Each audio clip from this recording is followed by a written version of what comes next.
பிரபல நடிகையான ஹன்சிகா மோத்வானிக்கு கடந்த 2 வருஷத்துக்கு முன்னாடி தான் கல்யாணமே முடிஞ்சது. ஜெய்ப்பூர் கோட்டையில பிரம்மாண்டமா அவங்களோட கல்யாணம் நடந்து முடிஞ்சது. ஆனா இப்போ ஹன்சிகா மோத்வானி டைவர்ஸ் பண்ணப்பறதான் நியூஸ் வெளியில வந்திருக்கு. தமிழ் சினிமாவில் கடந்த சில வருஷத்துக்கு முன்னாடி வர முன்னணி நடிகைகளை ஒருத்தரா வந்தவர் தான் ஹன்சிகா மோத்வானி. இவங்க 2000 வெளிவந்த சகலக பூம் பூம் அப்படிங்கிற குழந்தைகளுக்கான தொடர்ல குழந்தை நட்சத்திரமா நடிச்சிருந்தாங்க. அதுக்கப்புறம் சில வருஷம் கழிச்சு ஹிந்தியில தான் கதாநாயகியா அறிமுகமானாங்க. ஆரம்பத்துல இந்தி தெலுங்கு மொழிகள படங்களை நடிச்சிருந்தாலும் 2011 வருஷம் வெளிவந்த தனுஷோட மாப்பிள படத்தின் மூலமா தான் தமிழ் சினிமாவில் அறிமுகமானாங்க. அதை தொடர்ந்து வேலாயுதம், அரண்மனை, ரோமியோ ஜூலியட், சிங்கம் 2 பல தமிழ் படங்களையும் நடிச்சிருந்தாங்க. இவங்களுக்கு படங்களை நடிக்க வாய்ப்பு குறைஞ்சதுக்கு அப்புறம் இவங்களுக்கும் மும்பையை சேர்ந்த பிரபல தொழிலதிபரான சோகல் கத்தூரியாவுக்கும் 2022 வருஷம் கல்யாணம் முடிஞ்சது. ஹன்சிகா மோத்வானியும் அவரோட ஹஸ்பண்டான சோகல் கத்தூரியா இவங்க 2 பேருமே பிரிஞ்சுதான் வாழ்ந்துட்டு இருக்காங்க அப்படின்னும் 2 பேருக்கும் விவாகரத்து ஆயிடுச்சு அப்படின்னு ஒரு செய்தி சோசியல் மீடியால பரவிட்டு இருக்கு. ஆனா ஹன்சிகா மோத்வானியும் சோகல் கத்தூரியாவும் 2 பேருமே லவ் பண்ணி தான் மேரேஜே பண்ணிக்கிட்டாங்க.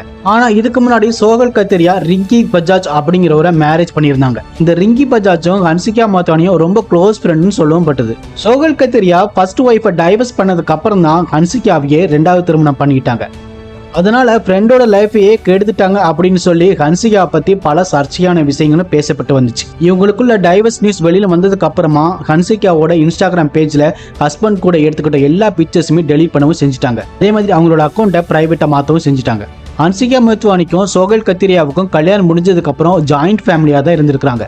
ஆனா சோகல் கத்திரியாவோட ஃபேமிலி ரொம்பவே பெரிய ஃபேமிலிங்கிறதுனால ஹன்சிகா மோத்வானிக்கு சுத்தமா செட் ஆகல. அதனால அவங்களுக்குள்ள சின்ன சின்ன சண்டைகளும் வந்திருந்திருக்கு. அதே மாதிரி ஹன்சிகா குடும்பத்தை விட சோகல் கத்திரியாவோட குடும்பம் ரொம்பவே பெருசா இருக்கிறதுனால ஜாயிண்ட் ஃபேமிலியா வாழ்றதுக்கு அவங்களுக்கு ரொம்பவே கஷ்டமா இருந்திருக்கு. அதனால இவங்க 2 பேருக்குமே சண்டை வந்துட்டு இருந்ததுனால ஒரு அபார்ட்மெண்ட் எடுத்து 2 பேருமே தனியா இருந்திருக்காங்க. இருந்தாலுமே அவங்களுக்குள்ள பிரச்சனை வந்துகிட்டே இருந்ததுனால ஹன்சிகா மோத்வானி அவங்க அம்மா கூட இருந்திருக்காங்க. இந்த நிலையில தான் இவங்க 2 பேருமே அபிஷியலா டைவர்ஸ் வாங்கி பிரிய போறாங்க அப்படிங்கிற மாதிரி நியூஸ் வந்திருக்கு. இந்த டைவர்ஸ் நியூஸை பத்தி ஹன்சிகா மோத்வானி, சோகல் கத்திரியா அவங்க 2 பேருக்குமே கேட்டிருக்காங்க.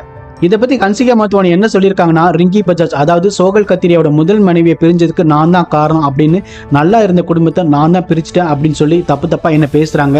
இதெல்லாம் பார்க்கும்போது எனக்கு ரொம்பவே கஷ்டமா இருக்கு. உண்மை என்ன அப்படிங்கிறது யாருக்குமே தெரியல. சோகலோட கடந்த காலத்துக்கும் எனக்கு எந்த ஒரு சம்பந்தமே இல்லை அப்படின்னு ஓப்பனா பேசியிருந்தாங்க. இதை பத்தி சோகல் கத்திரியா கிட்ட ஹன்சிகா மோத்வானியை டைவர்ஸ் பண்ண போறீங்களா அப்படின்னு கேட்டதுக்கு அவர் எதுவுமே சொல்லாம கிளம்பிட்டார். இவங்க 2 பேருக்குமே விவாகரத்து ஆயிடுச்சா அப்படிங்கிறது உறுதியா இன்னும் வெளியில வரல. இருந்தாலும் இவங்க 2 பேருமே டைவர்ஸ் பண்ணிட்டாங்களா இல்லையா அப்படிங்கறது வெளிப்படையா சொன்னா மட்டும் தான் தெரியும் வரும்.